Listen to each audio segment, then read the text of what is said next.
Programang ito ay rated SPG, striktong patnubay at gabay ng magulang ang kailangan. Grabe nga ang galit ni Rigor noong malaman niyang buhay si Ramon. Kawawa si Marites dahil papatayin siya ni Rigor. Sinabi ba naman ni David na si Ramon umano ang kabit ni Marites? Bugbog at saka lang aabuti ni Marites. Hindi kakayanin ni Tinding na makitang unti-unting pinapatay ni Rigor si Marites, kaya gagawa ng paraan si Tinding.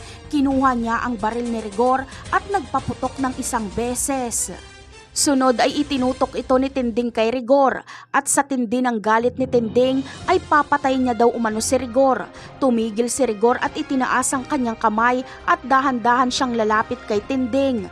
At dahil nag-aalangan si Tinding na putukan si Rigor dahil nakikiusap si Marites na wag itong gawin ni Tinding, ay maaagaw tuloy ni Rigor ang baril kay Tinding. Kaya naman, si Tinding ngayon ang unang tatapusin ni Rigor at isusunod niya si Marites. Sakto naman ang pagdating ni Ramon. Narinig ni Ramon na nagsisigawan sa loob ng bahay nila Marites, kaya naisip niyang sinasaktan na naman ni Rigor si Marites, kaya agad na aakyat si Ramon. At dito ay hindi matutuloy na putukan ni Rigor si Tinding dahil agad niyang makikita si Ramon.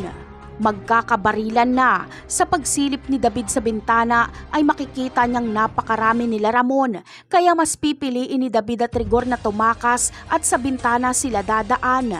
Labis na maaawa si Ramon kay Marites dahil makikita niya ang pasa at mga sugat nito dahil sa pananakit ni Rigor, kaya ipapangako ni Ramon na papatayin niya si Rigor at hahabulin niya ito.